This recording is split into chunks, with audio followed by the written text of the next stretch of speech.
Hello guys, welcome to another episode of NIT guy blog. চলে এসেছি আজকে একটা নতুন ব্লগ নিয়ে।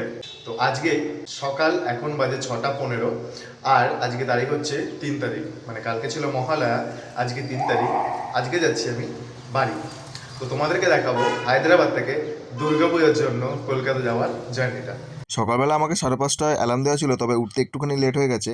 উঠে রেডি হয়ে নিলাম। আর ওয়েদারটা আজকে কিন্তু হায়দ্রাবাদে বেশ ভালোই রয়েছে। ক্যাবের টাইম দেওয়া রয়েছে 6:20। এখন বাজে হচ্ছে 6:20 মধ্যে আমাকে ঝটপট রেডি হয়ে নিতে হবে। ক্যাব ড্রাইভার ফোন করেছিল, জাস্ট জুতো পরবো নিচে যাব। এই যে আমার লাগেজ রেডি। ক্যাবের ড্রাইভারটা খুব ভালো ছিল, আমাকে 15 মিনিট আগেই চলে এসে বললো যে দাদা আপনি রেডি হয়ে নিন, আমি নিচে দাঁড়িয়ে রয়েছি। তো ক্যাবটা চলে এসছে, জাস্ট যে মালটা বলবো সেকেন্দ্রাবাদ স্টেশন। ক্যাব বুক করা নিয়ে একটা মজাদার জিনিস হয়েছে। আসলে আমি যখনই ট্রিপ প্ল্যান করি তখনই ক্যাব বুক করার জন্য আমি অ্যাডভান্স বুকিং করে রাখি 1 থেকে 2 দিন মতন আগে। তো সেই মতো গত পরশু দিন থেকে আমি ক্যাবের প্রাইসটা চেক করছিলাম। প্রথমে দেখাচ্ছিল 400, 450। তারপরে সেখান থেকে পরপর চেক করতে থাকছিলাম কয়েক ঘন্টা অন্তর অন্তর করে। তো ভাড়াটা হচ্ছে 450 থেকে শুরু করে যখন 300 টাকায় চলে আসে তখন আমি ক্যাবটা বুক করে নিই।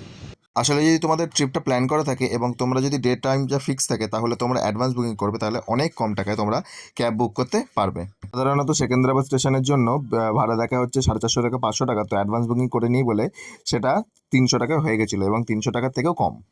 তো চলে এলাম হচ্ছে এখন সেকেন্দ্রাবাদ স্টেশনে।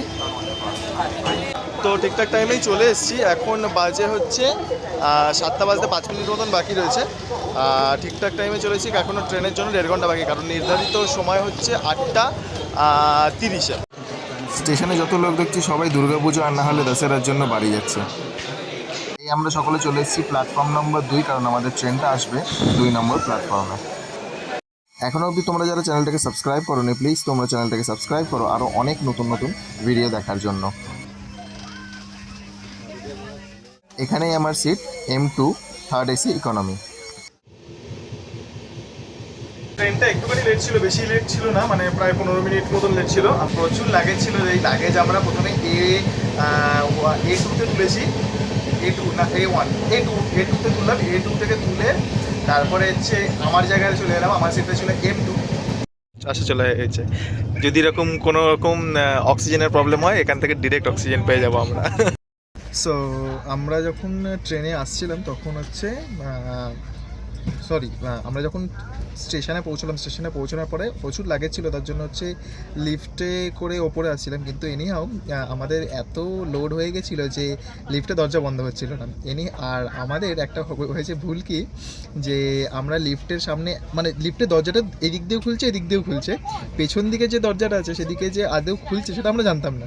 তো আমরা একদম দেয়াল ঘেঁষে দাঁড়িয়েছিলাম। তার জন্য কি হয়েছে যে দরজাটা কোনোভাবে বন্ধ হচ্ছে না। তো পরে বুঝতে পারলাম যে না, এখানে দুদিক দিয়ে দরজাটা খুলছে, তো ওর সেন্সারটা কাজ করছিল না বলে আমরা ওখানে অনেক দাঁড়িয়েছিলাম। তো তাই হোক, ওখান থেকে প্রচুর লাগেজ নিয়ে এলাম। এসে ওদেরকে বুনাদের হচ্ছে A1-এর তুললাম, তুলে ওখান থেকে ভেতর দিয়ে আমি চলে এলাম M2-তে এসে আমার সিটটা নিলাম।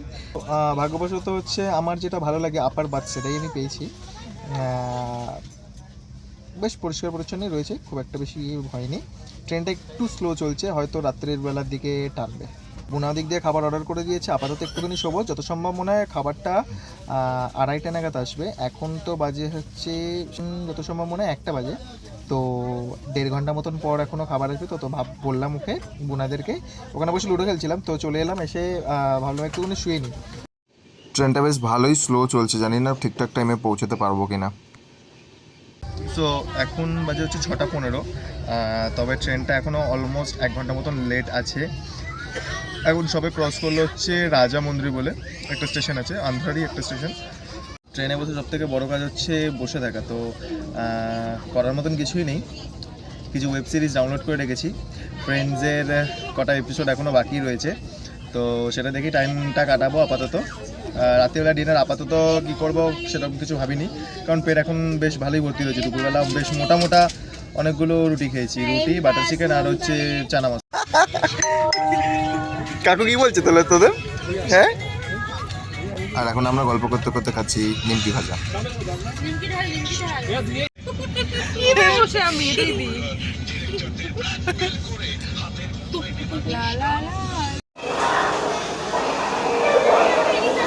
তো আমরা এখন নামলাম হচ্ছে বিশাখাপত্তনমে নেমে আমাদের যে খাবার অর্ডার করা ছিল সেটা নিলাম, পাউরুটি কিনলাম, জল কিনলাম, কোল্ড ড্রিঙ্কস কিনলাম, কিনে এখন হচ্ছে 10 মিনিট টাইম তো দাঁড়াবে, কারণ জল ফল ফিল করে বিশাখাপত্তনমে তারপরে আমাদের ডিনারটা করবো।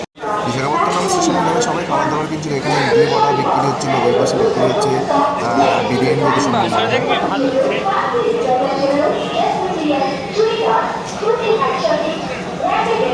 তো আমাদের খাবারটা দিয়ে গেল, দিয়ে আমরা টাকা পে করে আমরা নিয়ে নিয়েছি। প্রথমে একজন অন্য লোক এসেছিল, আমরা মনে করছিলাম হয়তো অন্য একজনের খাবারটা নিয়ে এসেছিল আমাদের পাশের সিটে। তো আমরা জিজ্ঞেস করছিলাম যে আমাদের খাবার অর্ডারটা এসেছে কিনা, তো উনি ছিল না, আর একজন এলো ওর পেছনেই, সে আমাদের খাবার অর্ডারটা দিয়ে গেল। তোমার পেঁয়াজ বা ইয়ে কিছু দেবো? না আমার কিচ্ছু না। তো খাচ্ছি রুটি, স্যালাড, এদিকে হচ্ছে মাটারের সবজি একটা, আর হচ্ছে চানা মশলা।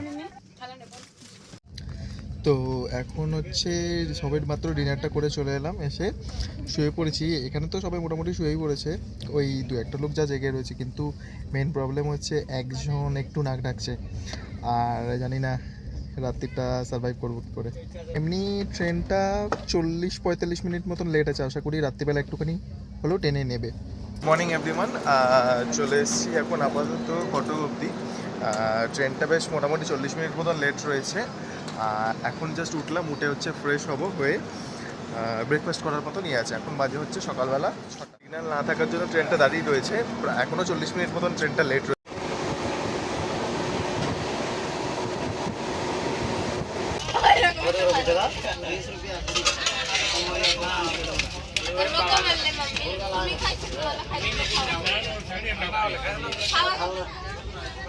তো আমি নিয়ে নিলাম হচ্ছে একটা ঘুগনি সকালবেলা।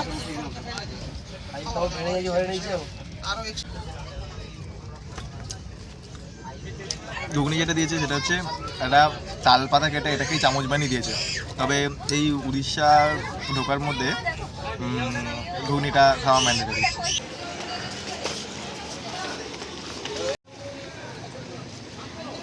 আমরা এখন কলকাতা চলে এসেছি, শালিমার স্টেশনে রয়েছি, ক্যাবের জন্য ওয়েট করছি, ক্যাব বুক করা রয়েছে। তো এবার যাব বাড়িতে গিয়ে। তো আজকের ব্লগটা ছিল এইটুখানি, আমার হায়দ্রাবাদ থেকে দুর্গাপূজার ছুটিতে কলকাতা অবধি। দেখা হচ্ছে নেক্সট ভিডিওতে, ততক্ষণ সাইনিং অফ।